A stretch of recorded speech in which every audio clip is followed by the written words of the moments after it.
everyone, welcome to Pandey classes. This is Shubham Kumar Pandey. मुझे बोलना चाहिए था welcome again Pandey classes, because live process का 01 और 02 लेक्चर न्यूट्रिशन का जो है मैंने पहले ही अपलोड कर दिया है, और ये तीसरा वीडियो है जो कि है रेस्पिरेशन पे। उम्मीद करते हैं कि आप लोग दो वीडियो न्यूट्रिशन का देख चुके होंगे। कृपया प्लीज़ इस वीडियो को शुरू करने से पहले भी एक बार रिवाइज कर लीजिएगा, बिकॉज एक साथ पढ़ने में और छोड़ के पढ़ने में अंतर है। थोड़ा सा दिक्कत के कारण बायोलॉजी का वीडियो अपलोड नहीं हो पाया था, लेकिन आपसे कंटिन्यू रहेगा और इस चैप्टर ख़त्म करने के बाद ही हम लोग आगे फर्दर कंप्लीट करेंगे। आज जो है रेस्पिरेशन का फर्स्ट वीडियो है, आज शाम तक रेस्पिरेशन का सेकंड वीडियो आ जाएगा। कल सुबह ट्रांसपोर्टेशन, कल शाम ट्रांसपोर्टेशन का सेकंड वीडियो, परसों सुबह एक्सक्रेशन और उसके बाद एक्सक्रेशन का लास्ट वीडियो, मतलब कि लाइफ प्रोसेस का लास्ट वीडियो। हमने इस पूरे चैप्टर को 8 पार्ट में कवर कर रखा है। उम्मीद करेंगे कि आप भी इस 8 पार्ट को देखिएगा, नोट्स बनाइएगा। जो भी कोई डाउट हो तो आप पांडे क्लासेस के व्हाट्सएप ग्रुप, टेलीग्राम ग्रुप, जो भी ग्रुप से आप जुड़े हुए हैं या नहीं जुड़े हैं तो प्लीज़ जुड़ जाइए, आप उस पर डाउट पूछ सकते हैं। आज हम लोग को पढ़ना है रेस्पिरेशन। चलिए शुरू करते हैं रेस्पिरेशन। देखिए दोस्त, रेस्पिरेशन में हम लोग को जो मेनली पढ़ना है वो पढ़ना है types of respiration, states of respiration, gases exchange in root, gases exchange in streams, gases exchange in leaves, respiration in aquatic animal, respiration in terrestrial animal, respiration in human being. ये तो पर detail हो गया। Mainly हम लोग को पढ़ना है respiration, respiration in plant, respiration in animal. हम लोग अभी ख़त्म करेंगे, मतलब इस वीडियो में हम लोग कवर करेंगे रेस्पिरेशन और रेस्पिरेशन इन प्लांट में, और अगले वीडियो में हम लोग कवर करेंगे respiration in animal as well as previous year question. क्या करेंगे? प्रीवियस ईयर क्वेश्चन कंप्लीट करेंगे, कुछ हॉट्स क्वेश्चन कंप्लीट करेंगे, कुछ मतलब जो वेरी वेरी इंपॉर्टेंट क्वेश्चन है उसको कवर करेंगे। कब? नेक्स्ट वीडियो में, जो भी आएगा आज शाम को में भी। चलिए शुरू करते हैं रेस्पिरेशन। देखिए, रेस्पिरेशन क्या होता है दोस्त, कि रेस्पिरेशन एक ऐसा प्रोसेस है जिससे कि खाना जो हम लोग खाते हैं, देखिए पहला बात कि हम लोग खाना क्यों खाते हैं? खाना खाते हैं एनर्जी के लिए। एनर्जी क्यों चाहिए? काम करने के लिए। अब खाना खाते हैं तो खाना तो सीधे एनर्जी खाना तो बन नहीं जाता है। उस खाना को एनर्जी में तब्दील करने के लिए जो प्रोसेस होता है, उस प्रोसेस को हम लोग बोलते हैं रेस्पिरेशन। पहला बात कि खाना खाए एनर्जी के लिए, फिर उस खाना को एनर्जी में बदलने के लिए जो प्रोसेस हुआ उसको बोलते हैं रेस्पिरेशन। और इस प्रोसेस में जो जो रिक्वायर्ड होता है ना, उसको बोलते हैं हम लोग क्या बोलते हैं उसको? Respiratory substrate. क्या बोलते हैं? रेस्पिरेटरी सबस्ट्रेट बोलते हैं। पहले चलिए डिफिनेशन से लेके चलते हैं आपको आगे की तरफ, आगे की दुनिया दिखाते हैं। चलिए, respiration is the process, respiration एक ऐसा प्रोसेस है जिससे कि the food taken through nutrition get oxidise to release energy and performing various activities. ठीक है, देखिए क्या होता है कि रेस्पिरेशन एक ऐसा प्रोसेस है जिससे कि हम लोग खाना जो खाते हैं, फूड टेकन थ्रू न्यूट्रिशन के द्वारा गेट ऑक्सीडाइड हो जाता है और एनर्जी को रिलीज करता है, ताकि हम लोग बहुत सारा काम कर सकें। इस प्रोसेस में रेस्पिरेशन क्या होता है? The oxygen required from outside, जो बाहर से ऑक्सीजन रिक्वायर्ड हो, बाहर से ऑक्सीजन लेकर के क्या होता है, और ब्रेक डाउन किया जाता है खाना को। ठीक, खाना को ब्रेक डाउन किया जाता है इससे बाहर से ऑक्सीजन लेके। ठीक है, अब आते हैं रेस्पिरेशन होता क्या है। समझ में आ गया आपको? रेस्पिरेशन समझ में आ गया। इसमें मेनली क्या होता है कि हम लोग फूड और ऑक्सीजन को मिलाते हैं और बनता है हमारा कार्बन डाइऑक्साइड, वाटर और एनर्जी। क्या बनता है? कार्बन डाइऑक्साइड, वाटर और एनर्जी बनता है। जो ऑक्सीजन होता है वो बाहर एटमॉस्फेयर में प्रेजेंट होता है, और खाना हम लोग अंदर इंजेक्ट करते हैं न्यूट्रिशन के द्वारा। आपने उस चैप्टर में पर रखा होगा। इस प्रोसेस को हम लोग बोलते हैं कैटाबॉलिक प्रोसेस। क्या बोलते हैं? Catabolic process. इसमें क्या होता है? गैसेस का एक्सचेंज होता है, जो कि हमारे शरीर के अंदर और बाहर, यानी कि जो गैसेस बाहर है उसका और हमारे शरीर के अंदर का एक्सचेंज होते रहता है। इस प्रोसेस को हम लोग लिखते हैं food plus oxygen is product देता है हमारा carbon dioxide, water plus energy देता है। और the organic substance undergo oxidative breakdown during respiration are called respiratory substrate. जो ऑर्गेनिक सब्सटेंस ऑक्सीडेटिव ब्रेकडाउन दिखाता है रेस्पिरेशन के दौरान, उस सब्सटेंस को बोलते हैं हम लोग रेस्पिरेटरी सबस्ट्रेट। जैसे कि ग्लूकोज हो गया हमारा। ठीक है, अब देखिए, biochemical oxidation of nutrients take place in different way in different organism. हर एक ऑर्गेनिज्म में अलग अलग तरह से बायोकेमिकल ऑक्सीडेशन होते हैं। Such organism while use oxygen to break down glucose completely into carbon dioxide and water, while other do not. कुछ ऑर्गेनिज्म क्या करते हैं? ऑक्सीजन से ग्लूकोज को तोड़ते हैं कार्बन डाइऑक्साइड में और वाटर में, लेकिन कुछ ऐसा नहीं करते हैं। ठीक है, चूँकि पहला स्टेप क्या है इसमें, however the first step is break down of glucose. पहला स्टेप ये होना चाहिए कि ग्लूकोज को तोड़ना है एक 6 कार्बन मॉलिक्यूल से 3 कार्बन मॉलिक्यूल में। आपको ग्लूकोज का क्या होता है? C6 होता है ना, कार्बन 6 इलेक्ट्रॉन होता है उसके पास, कार्बन का 6 एटम होता है। उसको तोड़ करके कार्बन का 3 एटम में बदलना होता है, उसको हम लोग क्या बोलते हैं इसी प्रोसेस को, इसमें क्या होता है रेस्पिरेशन में यही होता है कि पहले हम लोग को ब्रेक डाउन करना पड़ता है ग्लूकोज को, जो कि है 6 कार्बन को मॉलिक्यूल, उसको 3 कार्बन मॉलिक्यूल में तोड़ना पड़ता है। इस प्रोसेस को बोलते हैं हम लोग पायरोवेट। क्या बोलते हैं, ये जो तीन तीन जो कार्बन है 3 कार्बन वाले को बोलते हैं क्या बोलते हैं, पायरोवेट बोलते हैं, पायरुवेट बोलते हैं। और जो 6 कार्बन वाला होता है किसको क्या होता है, ग्लूकोज होता है। मीन्स ग्लूकोज को तोड़ करके पायरुवेट यानी पायरुवेट बना देना, ठीक है। उसके आगे देखिए, और पायरुविक एसिड बना देना जो कि कॉमन टू ऑल है। This process of conversion of glucose to pyruvate that is glycolysis taking place inside the cytoplasm of the cell. After this the conversion of pyruvate into another substance depend on the presence of absence of air। ठीक है, पहला बात कि हमने क्या कर दिया कि पहले तो ब्रेक डाउन कर दिया किसका, ग्लूकोज का ब्रेक डाउन कर दिया, जो कि 6 कार्बन मॉलिक्यूल है उसको 3 कार्बन मॉलिक्यूल पायरुवेट में बदल दिया। ठीक है, पायरुवेट में बदल दिया। उसके बाद दिस प्रोसेस ऑफ कन्वर्जन, एक मिनट, ओके, इस प्रोसेस में हम लोग क्या किया कि 3 कार्बन मॉलिक्यूल में बदल दिए पायरुवेट को। Common to all this process conversion of glucose to pyruvate that is glycolysis take place inside the cytoplasm. जो साइटोप्लाज्म होता है सेल के अंदर, आपने पढ़ा होगा cytoplasm, mitochondria, ribosome, cell nucleus, cell wall, 9th में पढ़ा होगा आपने सेल चैप्टर में। उसमें क्या होता है, जो साइटोप्लाज्म होता है ना, उसमें क्या होता है ग्लाइसोलाइसिस टेक प्लेस होता है। और इसके बाद पायरुवेट का क्या करना है वो डिपेंड करता है कि एयर प्रेजेंस मतलब ऑक्सीजन है कि नहीं है। Depend upon presence of oxygen और एब्सेंस ऑफ ऑक्सीजन डिपेंड करता है क्या, पायरुवेट आगे किसी में टूटेगा। सो देखिए, अगर एरोबिक रिस्पिरेशन हुआ, इसमें क्या होता है, जिसमें एरोबिक एरोबिक मीन्स एयर इसमें आ रहा है ना, मीन्स इसमें ऑक्सीजन होगा, तो वही लिखा हुआ है the process in which large amount of energy is release in the presence of oxygen. Oxygen के प्रेजेंस में अगर बहुत सारी एनर्जी निकलती है, इसको हम लोग बोलते हैं aerobic respiration from the breakdown of the food substance. खाना के टूटने के बाद ऑक्सीजन के प्रेजेंस में अगर बहुत सारी एनर्जी निकलती है, इस प्रोसेस को बोलते हैं हम लोग एरोबिक रेस्पिरेशन। इसका एक्सप्रेशन को जैसे लिखते हैं कि ग्लूकोज होता है 6 कार्बन मॉलिक्यूल, साइटोप्लाज्म के मौजूदगी में ये पायरुवेट में टूटता है और एनर्जी में टूटता है, फिर ऑक्सीजन से मिल करके माइटोकॉन्ड्रिया में फिर 6 कार्बन डाइऑक्साइड बना लेता है, 6 वाटर बना लेता है और 38 एटीपी बना लेता है। वही 38 एटीपी क्या है, हमारा ऑक्सीजन है। जैसे कि आप देखे होंगे, आप देखे होंगे क्या देखे हैं कि फूड प्लस ऑक्सीजन मिला के क्या बनता है, carbon dioxide plus water plus energy. तो आपको यहाँ पे दिख रहा है कार्बन डाइऑक्साइड, यहाँ पे दिख रहा है वाटर, तो ये क्या होगा, एनर्जी होगा। एटीपी होता है एड्रोसिन ट्राइफॉस्फेट, जिसके बारे में हम लोग आगे पढ़ेंगे। तो पहला समझिए कि अगर खाना को तोड़ा गया और एनर्जी में बदल रहा है ऑक्सीजन के प्रेजेंस में, तो उसको बोलते हैं हम लोग एरोबिक रेस्पिरेशन। उसमें क्या होता है कि ग्लूकोज साइटोप्लाज्म में टूट कर बन जाता है पायरुवेट, जो कि 3 मॉलिक्यूल का होता है। उसके साथ एनर्जी मिल करके ऑक्सीजन के प्रेजेंस में माइटोकॉन्ड्रिया जगह पे, जिसको हम लोग पावर हाउस बोलते हैं, वहाँ पे क्या होता है पायरुवेट एनर्जी को कंबाइन करके क्या बनता है हमारा 6 कार्बन डाइऑक्साइड, 6 वाटर और एनर्जी, यानी 38 एटीपी बन जाता है वहाँ पे। ठीक, अब बात करते हैं बिना ऑक्सीजन के बारे में। उससे पहले ये देखिए कि this process start in cytoplasm. क्या होता है, ये प्रोसेस साइटोप्लाज्म में स्टार्ट होता है और माइटोकॉन्ड्रिया तक कंटिन्यू चलते रहता है। Each glucose molecule release 38 ATP molecule. हर एक ग्लूकोज का मॉलिक्यूल 38 एटीपी मॉलिक्यूल रिलीज करता है। ठीक है, एटीपी अब क्या होता है, इसको बोलते हैं हम लोग एनर्जी करेंसी ऑफ सेल। इसको बारे आगे बताएंगे, प्लीज़ आप एटीपी समझ के रखें तब तक। Water and carbon dioxide are product as the waste product. Water और कार्बन डाइऑक्साइड होता है वो वेस्ट प्रोडक्ट होता है, जिसको कि हम लोग बाद में यूज कर लेते हैं। देखिए, the energy release during this process, जो एनर्जी रिलीज होता है is use for all the others life process. बाकी जितने भी लाइफ प्रोसेस होता है, जैसे कि आपको एक्सक्रेशन हो गया, ट्रांसपोर्टेशन हो गया, बाकी जितना भी लाइफ प्रोसेस चल रहा है उस सब में इस एनर्जी को यूज किया जाता है। The release of energy in aerobic process is lot greater than anaerobic process. Aerobic process में जितना एनर्जी निकलता है वो कितना काफ़ी ज़्यादा होता है, किसमें, जिसमें कि ऑक्सीजन का प्रेजेंस ना हो। अभी आपने पढ़ा कि एरोबिक जो होता है, ठीक है, एरोबिक जो होता है वो क्या होता है, ऑक्सीजन के प्रेजेंस में होता है।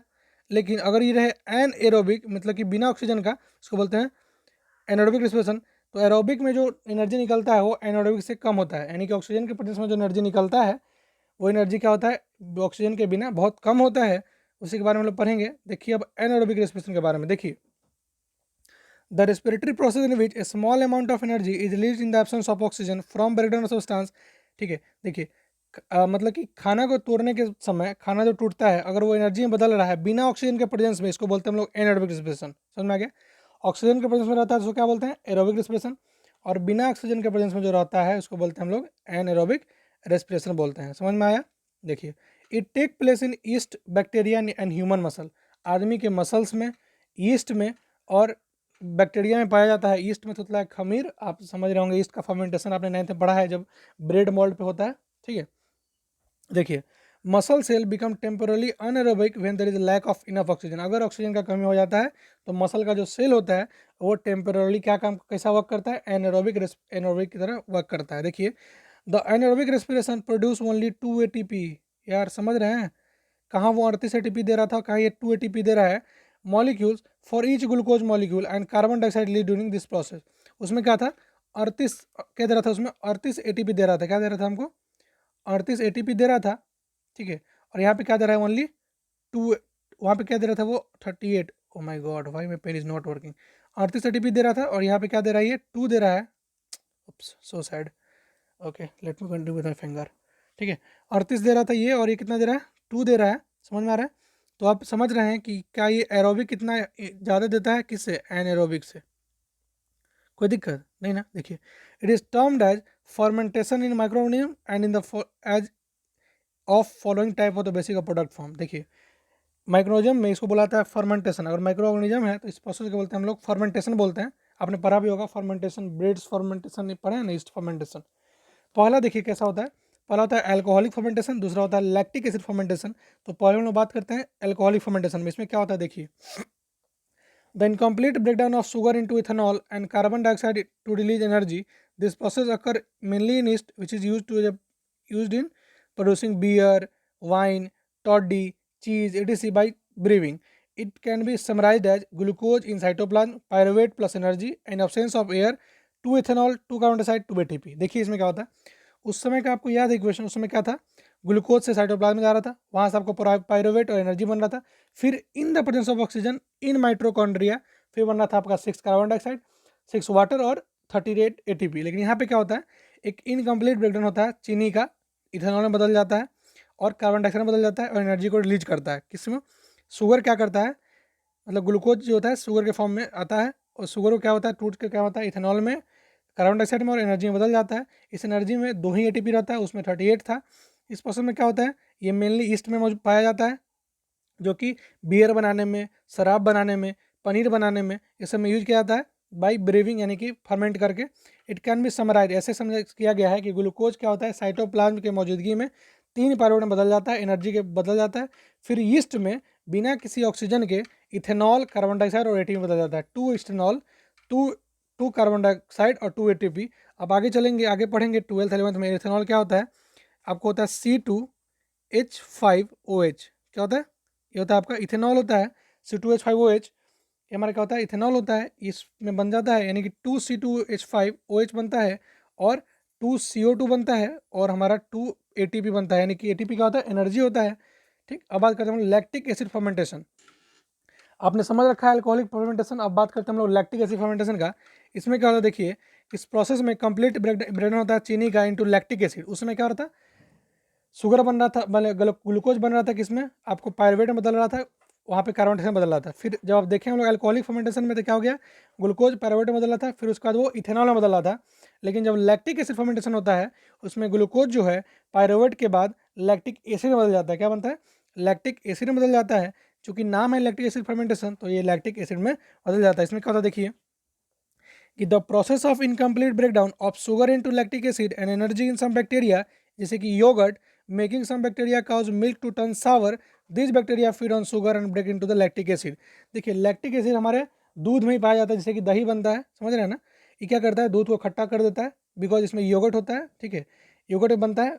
And these bacteria feed on sugar and break into the lactic acid. क्या करता है, यही बैक्टीरिया शुगर पे बैठता है और उसको क्या करता है, लैक्टिक एसिड में बदल देता है, यानी शुगर के कारण शुगर से उसको क्या बनता है, लैक्टिक एसिड में बदल देता है। देखिए क्या होता है, जो हमारे शरीर होता है, वहाँ जो मसल्स होते हैं, उसमें एक बहुत सारे physical exercise, vigorous physical exercise चल रहे होते हैं। Glucose is a metabolise to form lactic acid. Glucose क्या होता है, मेटाबोलाइज होता है, बनने के लिए क्या होता है, लैक्टिक एसिड का फॉर्मेशन होता है। देखिए क्या होता है, द एक्यूमुलेशन ऑफ लैक्टिक, अगर आपके शरीर में लैक्टिक एसिड बन गया तो आपको बहुत सारे, मतलब क्या होता है, हिंदी में बोलाते हैं बग्घा लग जाना, और क्रैम्प्स जो आते हैं, पैर मुड़ जाना और मसल में क्रैम्प्स आना, यानी कि जो आप उंगली बजाते हैं एंड ऑल दैट, जो क्रिंचेज आ जाती हैं, मोच आ जाती है एंड ऑल दैट, ये सब बिकॉज होता है लैक्टिक एसिड के फॉर्मेशन के कारण।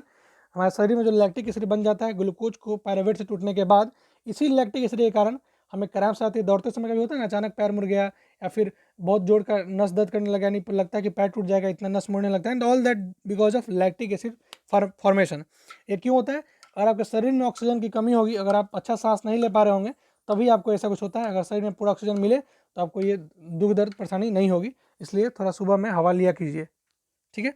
नेक्स्ट, ग्लूकोज क्या होता है? 6 मॉलिक्यूल से टूट करके पायरुवेट 3 मॉलिक्यूल प्लस एनर्जी में बदल जाता है, और यही एनर्जी जो होता है पायरुवेट होता है वो ऑक्सीजन के बिना हमारे मसल्स में बदल जाता है लैक्टिक एसिड में और एटीपी में बदल जाता है। समझ में आया? ओके। नेक्स्ट देखिए, the complete overall process of breakdown of glucose in both aerobic and anaerobic response can be summarise in the following way. इस तरह समझाया गया, समझिए। देखिए, पहले क्या हुआ, एक ग्लूकोज 6 कार्बन मॉलिक्यूल का है, वो साइटोप्लाज्म में तो पायरुवेट में बदलता है तीनों में, ठीक है, बदल गया। अब बात करते हैं, और एनर्जी में बदलता है, ठीक है, कार्बन मॉलिक्यूल में बदलता है, वो ठीक है। अब बात करते हैं lack of oxygen, presence of oxygen और एब्सेंस ऑफ ऑक्सीजन, तीन के बारे में बात करते हैं। जब ऑक्सीजन हो ही ना, ठीक है, तो दो जगह ऑक्सीजन नहीं, इसमें दो बात किए थे, एक ईस्ट में और एक मसल्स में, और ऑक्सीजन होगा तो क्या होगा? माइटोकॉन्ड्रिया में होगा, ठीक है। देखिए, अगर माइटोकॉन्ड्रिया में हुआ तो बनेगा कार्बन डाइऑक्साइड, वाटर और एनर्जी। आपको याद है कितना कितना? 6 कार्बन, बोलिए बोलिए, 6 वाटर और कितना एटीपी, कितना भूल गया ना? उफ्स, 38, नहीं नहीं याद था तो अच्छी बात है। 38 एनर्जी में बदलता है, ठीक है। नेक्स्ट, ये जो लैक ऑफ ऑक्सीजन है, अगर लैक ऑफ ऑक्सीजन में बना तो ये हमारा, अगर मसल्स में बनता है तो क्या बनता है? लैक्टिक एसिड बदल देता है और एनर्जी बदल देता है। इसमें याद है क्या कितना होता था? नहीं ना? याद है सर, 2 लैक्टिक एसिड में और 2 एटीपी में। Good, very good. और ईस्ट में बदला, अगर ईस्ट में अगर ये काम हो रहा है बिना ऑक्सीजन के तो क्या बनता है? 2 इथेनॉल, 2 कार्बन डाइऑक्साइड और 2 एनर्जी बदलता है। आपको ये बात याद रखिए कि एटीपी 2 ही देता है, कब? एनारोबिक सिचुएशन में, और एरोबिक में 38 एटीपी देता है। समझ में आ रहा है बात? समझ में आ गया? एक डिटेल समझ में आ गया? आप इसका स्क्रीनशॉट लेकर रख सकते हैं कि कैसे ग्लूकोज टूटता है तीनों पाथ में।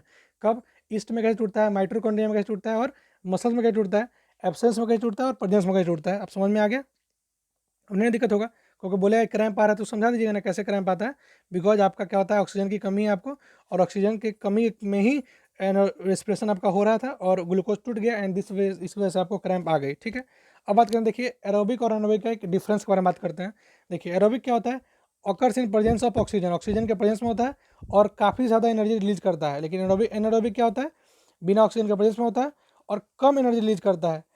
एरोबिक में क्या होता है? Each glucose molecule produce 38 molecule of ATP, लेकिन यहाँ पे क्या होता है? ये 2 मॉलिक्यूल ओनली बनाता है, ठीक। देखिए, ये क्या होता है? शुरू होता है साइटोप्लाज्म में, खत्म होता है माइटोकॉन्ड्रिया में, और ये बहुत सारे एनिमल प्लांट में होता है, लेकिन ये शुरू होता है साइटोप्लाज्म में और खत्म होता है बैक्टीरिया, यानी खत्म होता ही नहीं, अकर इन ओनली इन साइटोप्लाज्म में अकर होता है, या फिर मसल्स में होता है, अगर आपको गौर करिए तो, ठीक। नेक्स्ट, अब बात करते हैं ये एटीपी जो वर्ड उसमें से बोलना है, एटीपी एटीपी, ये क्या है एटीपी? चलिए सॉल्व करते हैं इस एटीपी के मिथ्या को। जो एटीपी है उसका मतलब होता है क्या होता है आपका? Adenosine triphosphate. क्या होता है? Adenosine triphosphate. इसको हम बोलते हैं हम लोग एनर्जी करेंसी ऑफ सेल। किसी सेल का एक एनर्जी का मुद्रा है, यानी एनर्जी करेंसी है। The energy release during the process of respiration in use to build up an ATP molecule from ADP in inorganic phosphate. देखिए, एडीपी एक होता है, ठीक है, एडीपी प्लस फॉस्फेट मिलकर क्या बनता है? एनर्जी के फॉर्म में टूट करके, और एडीपी सिमिलर होकर फॉस्फेट के बनाता है हमारा एटीपी। आप समझिए इसको, एडीपी प्लस फॉस्फेट एनर्जी के प्रेजेंस में क्या होता है? एडीपी सिमिलर होता है फॉस्फेट का, बदल देता है हमारा एटीपी का फॉर्मेशन हो जाता है यहाँ पे, ठीक है। समझ में आया? एटीपी क्या होता है? एडनोसिन ट्राइफॉस्फेट, जो क्या होता है? एनर्जी करेंसी ऑफ सेल होता है। रिस्पिरेशन के दौरान ये क्या होता है? बनता है कब? जब एडीपी और फॉस्फेट जो इनऑर्गेनिक सब्सटेंस है वो दोनों जब मिलता है तो इस प्रोसेस को क्या बनता है? इससे क्या बनता है? हमारा एटीपी बनता है, जो कि एनर्जी का करेंसी है, ठीक। नेक्स्ट, अब बात करते हैं स्टेज ऑफ रेस्पिरेशन। रेस्पिरेशन के क्या क्या स्टेज हैं उनके बारे में बात कर लेते हैं थोड़ा। देखिए, generally respiration consist of following 2 basic stage. पहला एक्सटर्नल, दूसरा इंटरनल, ठीक। एक्सटर्नल में पहला आता है ब्रीथिंग, यानी कि सांस लेना, और दूसरा आता है आपका गैसियस का एक्सचेंज होना। तो पहले हम लोग बात कर लेते हैं सांस लेने वाले पर, ठीक है। देखिए, breathing is a process of taking the required gas and giving out waste और अनरिक्वायर्ड गैस। जो जरूरत गैस है उसको लेना, और जो जरूरत नहीं उसको बाहर फेंक देना, इसी को बोलते हैं हम लोग breathing. It involves inhalation and exhalation. ये सांस लेना और सांस छोड़ने की प्रक्रिया को बोलते हैं हम लोग ब्रीदिंग। किसी anaerobic organism such as human being takes, sorry, जो एरोबिक, हम लोग क्या करते हैं? एरोबिक मतलब इंसान है हम लोग एनारोबिक रिस्पॉन्स को कवर नहीं करते हैं। करते भी होता भी हमारे साइड में जब मसल होता है वहाँ पे, लेकिन एरोबिक ऑर्गेनिज्म जैसे कि ह्यूमन बींग क्या करता है, ऑक्सीजन लेता है और कार्बन डाइऑक्साइड छोड़ता है। इसी लेने और छोड़ने की प्रक्रिया को क्या बोलते हैं हम लोग, ब्रीथिंग बोलते हैं। अब बात करते हैं गैसेस एक्सचेंज के बारे में। देखिए, it take place between blood and alveolar airs occurs the alveolar walls, that is diffusion of O2 from lungs to blood and CO2 from blood to lungs। हमारा क्या होता है, गैसेस का एक्सचेंज होता है। जो गैस हम लोग लेते हैं ऑक्सीजन, वो क्या होता है, लंग्स से लेकर के पूरा शरीर में पूरा ब्लड में जाता है, और CO2 क्या होता है, पूरा ब्लड से लेकर के लंग्स में वापस आता है। In plant gases exchange take place through stomata of leaf with environment. लेकिन जो प्लांट होता है उसमें क्या होता है, स्टोमाटा जो होता है लीफ के प्रेजेंट, लीफ के सर, ये जो अगर कोई पत्ता है, ठीक है, लीफ है, उसके ऊपर जो स्टोमाटा होता है, छोटा छोटा जो बिंदु होता है, उससे क्या होता है, ये क्या होता है, गैसेस का एक्सचेंज वहाँ से होता है। लेकिन जो हमारा ह्यूमन बींग है उसमें क्या होता है कि ऑक्सीजन क्या करता है, लंग्स से क्या होता है, ब्लड में जाता है, और फिर ब्लड से CO2 क्या होता है, लंग्स में वापस आके बाहर निकल जाता है। अब बात करते हैं इंटरनल रेस्पिरेशन का। देखिए, इंटरनल रेस्पिरेशन क्या होता है, it is the gases exchange between आर्टियल blood and the blood cells. जो बॉडी सेल्स है और आर्टियल ब्लड है, इसके बीच में जो गैसेस एक्सचेंज हो रहा है हमारे शरीर के अंदर, इसको बोलते हैं हम लोग इंटरनल रेस्पिरेशन। क्या बोलते हैं, इंटरनल रेस्पिरेशन। अभी तक समझ में आया कैसे कैसे रेस्पिरेशन क्या होता है, रेस्पिरेशन के कितने टाइप्स हैं, स्टेज क्या क्या है रेस्पिरेशन के, उसके बाद रेस्पिरेशन इन प्लांट क्या क्या होता है, ठीक है। Will talk about respiration in plant, कि प्लांट में कैसे रेस्पिरेशन होता है। चलिए शुरू करते हैं। देखिए, प्लांट जो होता है need energy to grow and perform essential function. कोई भी वस्तु, कोई भी चीज़ जो है, एनर्जी लेकर ही बढ़ता है, या अपना कोई भी जो जरूरी काम है, काम क्रिया कर पाता है। जैसे कि आप लोग, हम लोग दौड़ पाते हैं, खेल पाते हैं, बोल पाते हैं, आप अभी सुन पा रहे हैं, ऑल ड्यू टू क्या कर रहा है, आपका बॉडी फंक्शन कर रहा है और आपको एनर्जी जरूरत है, तो आप रेस्पिरेशन कर रहे हैं। उसी तरह प्लांट को भी अपना ग्रो करने के लिए, पौधा देखते हैं बड़ा होता है, तो मतलब कि उसके पास एनर्जी का ज़रूरत है। They obtain it their energy through the process of respiration. वो रेस्पिरेशन के द्वारा ही एनर्जी को ऑब्टेन करते हैं। Generally plant do not have any special organ to perform this process.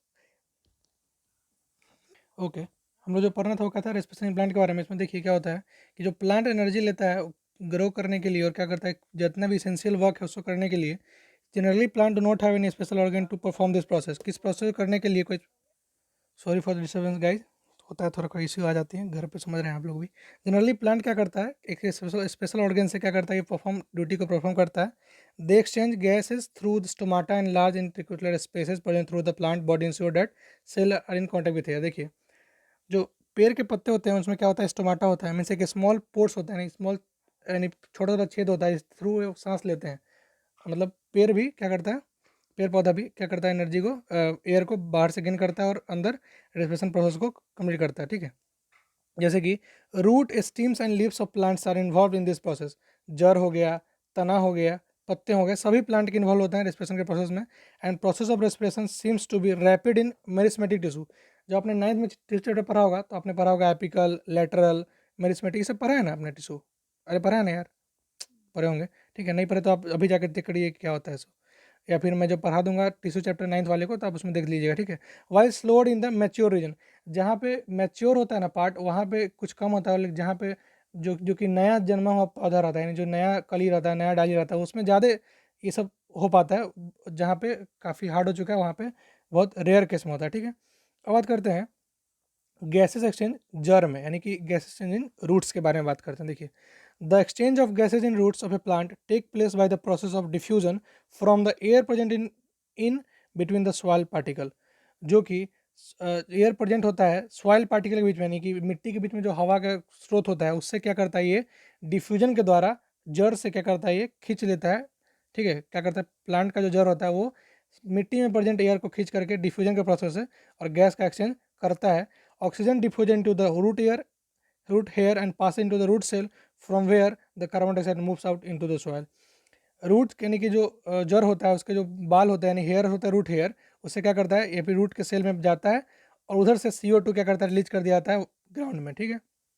Next, gases change in steam. अब स्टीम में कैसे होता है, कुछ वुडी प्लांट हैं जैसे कि बैम्बू हो गया आपका, ठीक है, यानी कि बांस का पेड़ जो हो गया, ये सब हो गया।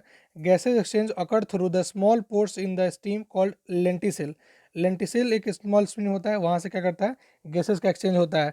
ऑन द अदर हैंड, दूसरी जगह बात करें तो herbaceous plant stomata on the stem aid in the respiratory process. जो हेबिकस प्लांट होते हैं वहाँ पे स्टोमाटा ऑन द स्टीम उसके स्टीम पर स्टोमाटा होता है, जो कि रेस्पिरेटरी प्रोसेस को करने में मदद करता है। नेक्स्ट, अब बात करते हैं हम लोग गैसेस एक्सचेंज इन लीव्स। अब लीव्स में कैसे होता है उसके बारे में बात करते हैं। हमने जड़ में बात कर ली, हमने तना में बात कर ली, now we will talk about leaves, नहीं कि पत्तों में कैसे रेस्पिरेशन होता है उसके बारे में बात करते हैं। पत्तों में respiration takes place by diffusion of oxygen through stomata into the cell of leaf. Leaf के सेल में स्टोमाटा द्वारा डिफ्यूजन होता है। स्टोमाटा एक साइंटिस्ट है, जीके स्टोमाटा, ठीक है।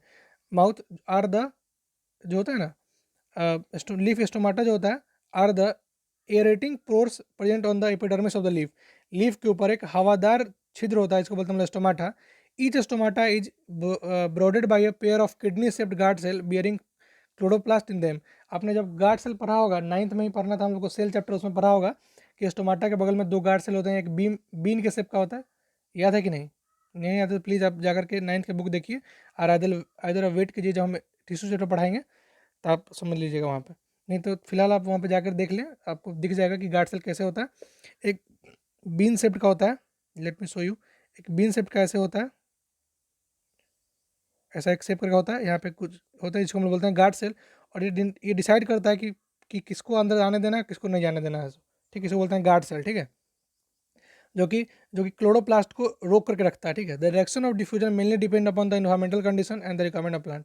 अब किधर से डिफ्यूजन होगा, पेड़ से एटमॉस्फेयर में होगा कि एटमॉस्फेयर से पेड़ में? ये डिपेंड करता है एटमॉस्फेयर कैसा है और इन्वायरमेंटल कंडीशन कैसा है और प्लांट का जरूरत कैसा है, इस पर डिपेंड करता है। या तो वो उसके पास अगर ज़्यादा रिक्वायरमेंट से ज़्यादा होगा तो क्या करेगा, रिलीज कर देगा, और रिक्वायरमेंट से कम होगा तो वो एक्सेप्ट कर लेगा। And that all due to depend करता है कि प्लांट का क्या रिक्वायरमेंट है और बाहर का कैसा वातावरण है, इस पर डिपेंड करता है कि डिफ्यूजन क्या डायरेक्शन किस तरह से होगा, ठीक है। देखिए, दिन के समय में जब फोटोसिंथेसिस होते रहता है तो कार्बन डाइऑक्साइड लेता है, वाइल ऑक्सीजन रिलीज, यानी कि बहुत सारा ऑक्सीजन को रिलीज कर दिया जाता है। और लेकिन रात के समय में क्या होता है, the elimination of carbon dioxide takes place the flow. देखिए रात के समय में क्या होता है, फोटोसिंथेसिस होता नहीं है, तो इसमें क्या होता है, CO2 का रिजेक्शन होता है। इसलिए बोला जाता है कि रात के समय पौधा के नीचे न सोए, बिकॉज रात के समय पेड़ क्या करता है, CO2 रिलीज करता है, बिकॉज फोटोसिंथेसिस तो हो नहीं रही होती है, समझ रहे हैं। दिन में तो सूर्य के किरण से वो लोग अपना खाना बना रहे हैं, यानी फोटोसिंथेसिस कर रहा है, तो वो लोग क्या करता है, ऑक्सीजन को कार्बन डाइऑक्साइड यूज कर लेता है और हेवी ऑक्सीजन को रिलीज कर देता है। लेकिन रात के समय में क्या करता है, क्योंकि फोटोसिंथेसिस होते नहीं रहता है, तो वो लोग क्या करता है, CO2 कहीं इजेक्ट करता है। And that is the whole chapter, यानी कि आपको यहाँ तक की रिस्पिरेशन इन प्लांट में आपको यहीं तक पढ़ना है।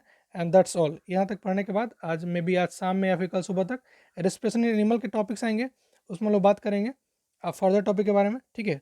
तो आप ये फ्लो चार्ट को देखिए, ठीक है, प्लीज़ वॉच इट ऑन।